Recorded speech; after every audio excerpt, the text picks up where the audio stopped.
Good morning friends. இது உங்கள் friends police academy. Daily கண்ட பஸ்ஸில் இன்றைக்கி என்ன பார்க்க போகிறோம் அப்படின்னா ஜூன் 23, 2024 ஞாயிற்றுக்கிழமை இன்றைக்கி கண்ட பஸ் தான் பார்க்க போகிறோம். இதுக்கு முன்னாடி வந்து பார்த்தீங்கன்னா நம்ம டெய்லி கண்ட பஸ் வீடியோ அப்லோட் பண்ணியிருக்கோம். பார்க்காதவங்க பார்த்து வச்சுக்கோங்க. அது மட்டும் இல்லாமல் டிஎன்பிசி டிஎன்யூஆர்பிக்கான கிளாஸஸ் வந்து வீடியோஸ் வந்து அப்லோட் பண்ணியிருக்கோம். அதையும் பார்த்து வச்சுக்கோங்க. அது மட்டும் இல்லாமல் நம்மளோட டெலிகிராம் சேனல் வந்து ஜாயின் பண்ணிக்கோங்க. ஃப்ரெண்ட்ஸ் போலீஸ் அகாடமி அப்படின்னு சர்ச் பண்ணிங்கன்னா வரும். நான் லிங்க் டிஸ்கிரிப்ஷனில் கொடுக்குறேன். அதை டச் பண்ணி கூட நீங்கள் ஜாயின் பண்ணிக்கலாம். நம்ம சேனலை சப்ஸ்கிரைப் பண்ணுங்கள், சப்போர்ட் பண்ணுங்கள். முடிஞ்சளவு உங்கள் ஃப்ரெண்ட்ஸாக ஷேர் பண்ணுங்கள். வாங்க ஃப்ரெண்ட்ஸ், இன்றைக்கி கண்ட பஸ் பார்த்துடலாம். நம்ம போகிற கரண்ட் அஃபேர்ஸ் எல்லாமே இம்பார்ட்டன் தான். நீங்கள் ஒரு டைம் படித்து பார்த்தா உங்களுக்கு புரிஞ்சிடும். அடுத்து வந்து பார்த்திங்கன்னா இந்தியா வங்கதேசம் இடையே வந்து பார்த்திங்கன்னா 10 ஒப்பந்தங்கள் வந்து கையொப்பமாயிருக்கு. இதில் வந்து பார்த்திங்கன்னா தில்லியில் பிரதமர் நரேந்திர மோடியுடன் வங்கதேச பிரதமர் ஷேக் ஹசீனா இடையே வந்து பார்த்திங்கன்னா சனிக்கிழமை நடைபெற்ற பேச்சுவார்த்தையில் வந்து பார்த்திங்கன்னா ஒப்பந்தங்கள்லாம் கையெழுத்தாயிருக்கு. இதில் டில்லியில் உள்ள மகாத்மா காந்தி நினைவிடமான ராஜ்காட், ஓகேங்களா, ராஜ்கோட்டுங்கிறது வந்து பார்த்திங்கன்னா மகாத்மா காந்தி நினைவிடம். இது ஒரு கொஸ்டின். அடுத்து இந்தியாவின் அண்டை நாடுகளுக்கு முன்னுரிமை கொள்கை, கிழக்கு நோக்கிய கொள்கை, சாகர் தொலைநோக்கிய பார்வை, இந்திய பசிபிக் தொலைநோக்கு பார்வை அப்படின்ற ஒரு இதெல்லாம் வந்து பார்த்திங்கன்னா நம்ம இந்தியாவுடைய கூட்டமைப்புகள், ஓகேங்களா. இதன்படி வந்து பார்த்திங்கன்னா இந்த உதவி வந்து வங்கதேசத்துக்கு வந்து வழங்கப்படுது. அதன்படி வங்கதேசத்திலிருந்து இந்தியாவுக்கு மருத்துவ சிகிச்சை பெற வருவோருக்கு வந்து பார்த்திங்கன்னா இணைய வழியில் மருத்துவ விசா வழங்கும் வசதி வந்து தொடங்கப்படும் அப்படின்னு சொல்லியிருக்காங்க. அத்துடன் வங்கதேசத்தின் ராங்பூரில் புதிய இந்திய துணை தூதரகத்தை வந்து தொடங்க முடிவு பண்ணியிருக்காங்க. இந்திய பசிபிக் பெருங்கடல் முன்னெடுப்பில் வந்து பார்த்திங்கன்னா இணையும் வங்கதேசத்தின் முடிவை வந்து பார்த்திங்கன்னா மோடி வந்து அப்ரிஷியேட் பண்ணியிருக்காரு. இந்திய பசிபிக் அந்த கூட்டமைப்பில் வந்து பார்த்திங்கன்னா வங்கதேசம் வந்து இணைய முடிவு பண்ணியிருக்காங்க. அடுத்து வந்து பார்த்திங்கன்னா 1971 ஆண்டு வந்து பார்த்திங்கன்னா வங்கதேசம் வந்து விடுதலையாச்சு. அதுக்கு வந்து பார்த்திங்கன்னா இந்தியா மிகப்பெரிய உதவி பண்ணிச்சு. அதை பற்றி அவங்க பாராட்டியிருக்காங்க. கொல்கத்தாலேருந்து சிட்டகாங் இடையே பேருந்து சேவை மற்றும் கொல்கத்தா வந்து பார்த்திங்கன்னா ராஜ்ஷாஹி இடையே வந்து பயணிகள் ரயில் சேவை வந்து தொடங்க இருக்கிறாங்க. இதெல்லாம் நோட் பண்ணிக்கோங்க. அடுத்து வந்து பார்த்திங்கன்னா 10 ஒப்பந்தங்கள் கையெழுத்தாக கடல்சார் ஒத்துழைப்பு, நீல பொருளாதாரம், எண்ம கூட்டமைப்பு, ரயில் போக்குவரத்து, பசுமை தொழில்நுட்பம், விண்வெளி, சுகாதாரம், மருத்துவம், பெருங்கடல் ஆய்வு உள்ளிட்ட 10 துறைகளில் வந்து பார்த்திங்கன்னா இந்த ஒப்பந்தங்கள் கையெழுத்தாக இருக்குது. அதாவது பார்த்திங்கன்னா வேறு எந்த அண்டை நாட்டுடன் இல்லாதபடி வங்கதேசத்துடன் இந்தியா வந்து பார்த்திங்கன்னா 4096.7 கிலோமீட்டர் நீள எல்லை வந்து பகிர்ந்து இருக்குது அப்படின்னு சொல்லியிருக்கிறாரு. அதேமாதிரி வந்து பார்த்திங்கன்னா 3வது முறையாக பிரதமர் பொறுப்பேற்ற பிறகு இந்தியாவுக்கு அரசுமுறை பயணமாக வந்த முதல் வெளிநாட்டு தலைவர் வந்து பார்த்திங்கன்னா ஹசீனா, ஓகேங்களா. அடுத்து தெருநாய்களை பிடித்து அவற்றுக்கு வந்து கருத்தடை அறுவை சிகிச்சை செய்து 4 நாட்கள் பாதுகாப்பாக அந்த நாய்களை வந்து வைத்திருந்து பிறகு வந்து அந்த இடத்துல கொண்டு போய் விடணும். அப்படி விடலைன்னா வந்து பார்த்திங்கன்னா 5 ஆண்டுகள் வந்து சிறை தண்டனை அப்படின்னு சொல்லிட்டு மத்திய அரசு சட்டத்தில் இருக்குது, சரிங்களா. அடுத்து வந்து பார்த்திங்கன்னா டைம்ஸ் தரவரிசையில் ஸ்ரீராம் குழும பொறியியல் கல்லூரி வந்து பார்த்திங்கன்னா 2ஆம் இடம் பெற்றிருக்கு. அந்த வகையில் வந்து பார்த்திங்கன்னா நடப்பாண்டில் தரமான கல்வி அளிக்கும் நிறுவனங்கள் தரவரிசையில் வந்து பார்த்திங்கன்னா தமிழக அளவில் தாம்பரத்தில் இருக்க ஸ்ரீராம் பொறியியல் கல்லூரி வந்து பார்த்திங்கன்னா 2ஆம் இடத்தை பெற்றிருக்கு. தேசிய அளவில் 13வது இடத்துலையும் உலக அளவில் வந்து பார்த்திங்கன்னா 66வது இடத்தையும் பெற்றிருக்கு, ஓகேங்களா. அடுத்து வந்து பார்த்திங்கன்னா நிகழாண்டில் வந்து பார்த்திங்கன்னா 96 கோடி மதிப்பில் வந்து 4386 நூல்கள் வந்து புதுப்பிக்கப்படும் அப்படின்னு சொல்லிட்டு தமிழக அரசு வந்து தெரிவிச்சிருக்காங்க.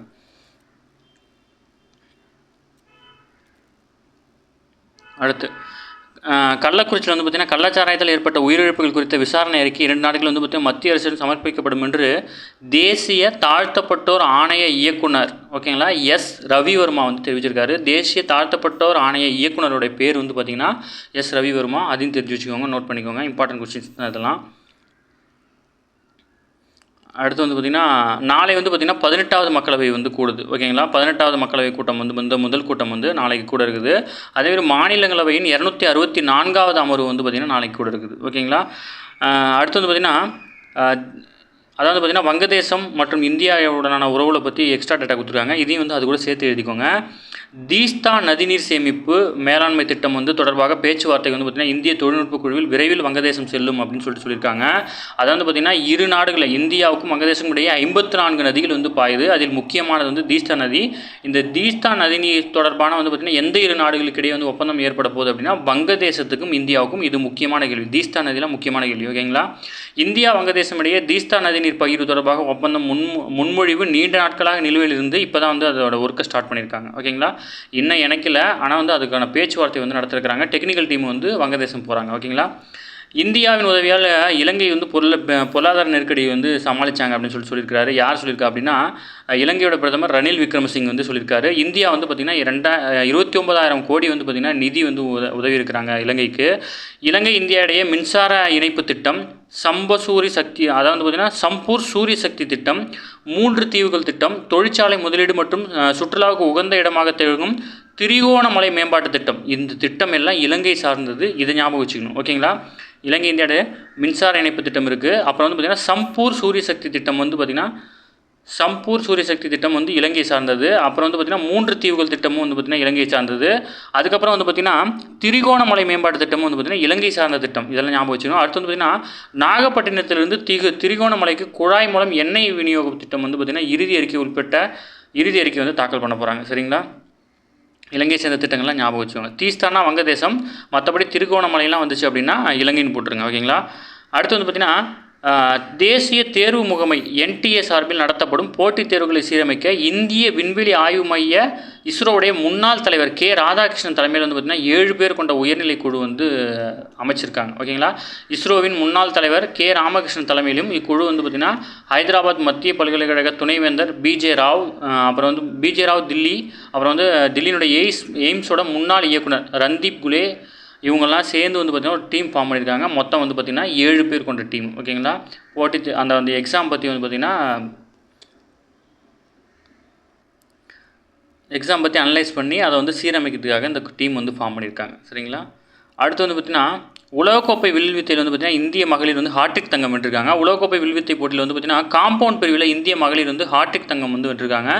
துருக்கியின் அனாடாலியா நகரில் வந்து பார்த்திங்கன்னா உலகக்கோப்பை வில்வித்தை போட்டி வந்து நடைபெற்றுச்சு. இதில் வந்து 3 கட்ட போட்டியில் வந்து பார்த்திங்கன்னா மகளிர் காம்பவுண்ட் பிரிவில் இறுதிச்சுற்றில் வந்து பார்த்திங்கன்னா இந்தியாவும் எஸ்டோனியாவும் வந்து மோதினுச்சு. இதில் வந்து பார்த்திங்கன்னா ஜோதியா சுரேகா, அதிதி சுவாமி, பர்னித் கவுர் இவங்களாம் வந்து பார்த்திங்கன்னா தங்கம் வென்றிருக்காங்க. பேர் மட்டும் ஞாபகம் வச்சுக்கோங்க. அப்படியே பொறுத்துகளை கேட்கறது வாய்ப்பு இருக்குது. TNU சார்பில் அப்படியே கேட்பாங்க பொறுத்துகளை. இந்திய கிரிக்கெட் சுழற்பந்து வீச்சாளர் அஸ்வின் ரவிச்சந்திரன் எழுதிய ஐ ஹேவ் தீஸ் ஸ்ட்ரீட்ஸ் அப்படின்ற சுயசரிதை நூல் வந்து வெளியிட்டிருக்காங்க. ஓகேங்களா? இது வந்து ஞாபகம் வச்சுக்கோங்க, கேட்கறதுக்கு வாய்ப்பு இருக்குது. அடுத்து வந்து பார்த்திங்கன்னா ஒலிம்பிக்கில் தகுதி பெற்றால் சுமித் நாகல். அதாவது வந்து பார்த்திங்கன்னா பாரிஸ் ஒலிம்பிக் 2024 போட்டிக்கு தகுதி பெற்றுள்ள இந்திய டென்னிஸ் நட்சத்திர வீரரான சுமித் நாகல் வந்து பார்த்திங்கன்னா தகுதி பெற்றிருக்கிறார். ஓகேங்களா? 2024 பாரிஸ் ஒலிம்பிக் வந்து போய் விளையாட போகிறார். அடுத்து வந்து பார்த்திங்கன்னா 10வது சர்வதேச யோகா தினம் வந்து பார்த்திங்கன்னா ஜூன் 21ஆம் தேதி வந்து கொண்டாடப்பட்டுச்சு. இதுக்கு வந்து பார்த்திங்கன்னா கருப்பொருள் வந்து பார்த்திங்கன்னா தனிநபர் மற்றும் சமூகத்துக்கான யோகா. தனிநபர் மற்றும் சமூகத்துக்கான யோகா அப்படின்றது அது கருப்பொருள். அப்புறம் வந்து பார்த்திங்கன்னா உலக ஒட்டக தினம். உலக ஒட்டக விழிப்புணர்வு தினத்தையொட்டி ராஜஸ்தான் மாநிலம் பீகாரில் ஒட்டக ஆராய்ச்சி தேசிய மையத்தில் நடைபெற்ற நிகழ்ச்சி. ஓகேங்களா? அப்போ வந்து பார்த்திங்கன்னா ஒட்டக ஆராய்ச்சி தேசிய மையம் எங்கே இருக்குது அப்படின்னா ராஜஸ்தானில் இருக்குது. அடுத்து வந்து பார்த்திங்கன்னா சர்வதேச விண்வெளி நிலையத்துக்கு வந்து நபர்களை அனுப்பக்கூடிய 2வது நிறுவனமான ஸ்டார்லைனரின் சோதனை ஓட்டம் வந்து கடந்த மாதம் வந்து தொடர்ந்தாங்க. இதில் வந்து பார்த்திங்கன்னா சுனிதா வில்லியம்ஸ் வந்து பயணம் பண்ணாங்க. அவங்க திருப்பி வந்து பூமிக்கு வரத்துக்கு உண்டான பிளான் வந்து பார்த்திங்கன்னா ஒரு சின்ன சேஞ்ச் பண்ணியிருக்காங்க. ஓகேங்களா? அவ்வளோதான் இருக்குது. இது முன்னாடி நம்ம நிறையா பார்த்துருக்குறோம். ஓகேங்களா? ப்ரீவியஸ் இயர் வீடியோஸ்லாம் பார்த்தீங்கன்னா வீடியோவில் பார்த்திங்கன்னா வந்து பார்த்திங்கன்னா இதை பற்றி டீட்டெயில்டாகவே நம்ம பார்த்துருக்குறோம். சரிங்களா? அடுத்து வந்து பார்த்திங்கன்னா அமெரிக்கத்திலிருந்து தங்கம் இறக்குவது வந்து பார்த்திங்கன்னா 210% வந்து அதிகரிச்சிருக்கு. ஓகேங்களா? இந்தியாவில். ஓகே ஃப்ரெண்ட்ஸ், இன்றைக்கி கரண்ட் அஃபேர்ஸ் அவ்வளோதான். இன்றைக்கி பார்த்தது இம்பார்ட்டன் தான், நோட் பண்ணிக்கோங்க. கண்டிப்பாக அதுலேருந்து கேட்கறதுக்கு வாய்ப்பு இருக்குது. அது வந்து பார்த்திங்கன்னா வங்கதேசம் தொடர்பானது, இலங்கை தொடர்பானதெல்லாம் கண்டிப்பாக கேட்கறதுக்கு வாய்ப்பு இருக்குது. சரிங்களா? நம்ம சேனலை சப்ஸ்கிரைப் பண்ணுங்கள், சப்போர்ட் பண்ணுங்கள், முடிஞ்சவங்க ஃப்ரெண்ட்ஸ் எல்லாருக்கும் ஷேர் பண்ணுங்கள். Thank you friends.